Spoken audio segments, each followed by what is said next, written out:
How's you going, boys? Mike here. Welcome back to Grampy's Workshop. Today's project is whirligigs. We're going to talk about whirligigs. Did you ever hear what a whirligig was? Whirligig is an ornament that you put outside in your yard, and as the wind blows, it makes the ornament do different movements. There's tons of different styles of whirligigs, and on the south shore of Nova Scotia, it's world famous for whirligigs.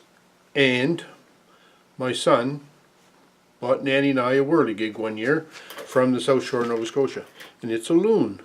So we're going to do some work on this Loon Whirligig today. This past fall we had quite a bit of wind here one weekend, I think it was, and it kind of blew the wing off and broke it. And so anyways, make a long story short, I went and got the whirligig off the boathouse, brought it into the barn, but I never worked on it all winter. So now we're starting to work on the whirligig to try to put her back together. So the first thing I did was I couldn't get the old shaft out of the actual body of the loon shaped whirligig, so I sawed it off flush with the body, and I bored a new hole in it, and I got a new piece of 3/4 doweling and put that in. So I'm going to show you the loon now, show you what I've done so far, and we'll take her from there. Okay, so we're continuing here trying to fix our Loon Whirligig. The arms that protruded from the sides that the wings go on, they were crooked for one thing, and they weren't long enough, so I had to glue little pieces of wood on the end of them in the past, something like that, in order to extend them, so they weren't long enough. So what I decided to do is I just cut them off. So I just ran them through on the table saw and cut them flush with the body, because that piece that was glued in there was glued in good and solid. So now what I'm going to do is I got some new 3/4 inch dowel, so I'm going to cut a piece long enough to go there, and I'm going to bore a new hole through where that one was, and then put this dowel in and glue it in place. Okay, so I drilled my hole right here through the body of the whirligig, and now this dowel will go through there, and it's a snug fit, so that's kind of good, and it's level. So now the old arms had this original piece of doweling that I cut off, and then this it's about a 1-inch piece that I added on the end of it. So that means that overall length was 3.5 inches.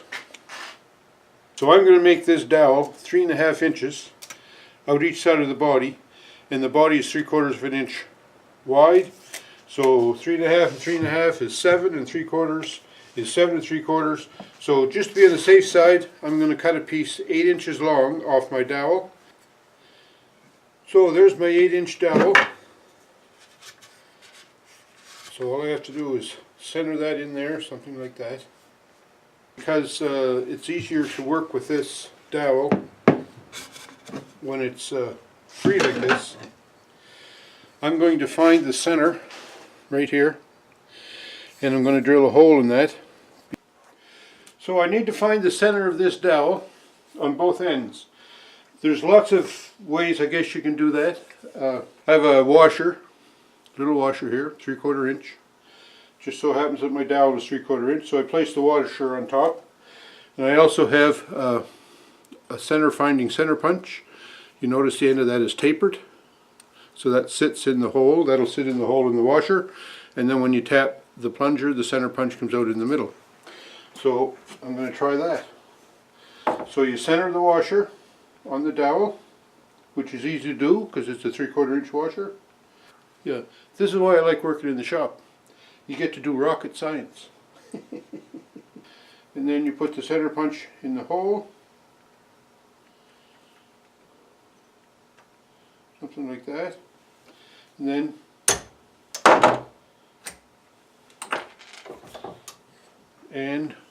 the result is a nice hole right there in the middle of the dowel. Okay, we're at the drill press now, and I've got a 1/16 drill drill bit chucked up here, and I'm going to drill my pilot hole in my dowel, right? So I have a V-block that I made just out of a hunk of wood, and I put the V-block on its end, then I can put the dowel in the V-block, and then that'll ensure that my dowel is straight. And then I also have a movable fence here, so I can adjust my fence. Don't know how well you saw that, but we'll adjust that as near as we can to get this to drill in the middle. Looks pretty good there.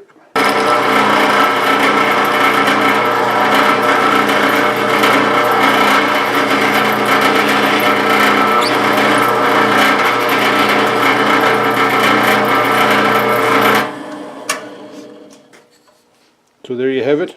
Nice little pilot hole, and it's centered and straight. So we're going to continue here. My dowel, I cut the dowel to go through the body of the loon, and I roughed up here on the dowel where the glue is going to set. So now we'll just insert that dowel into the loon body.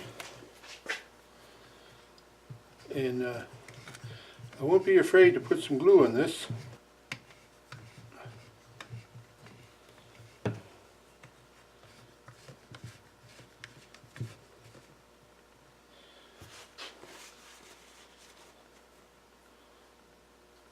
Okay, so now I'm just going to kind of force that. I'm going to push it through to the other side and then put some glue on this side too,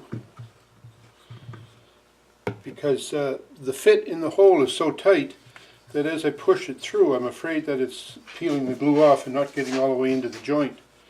So I want to make sure that it is.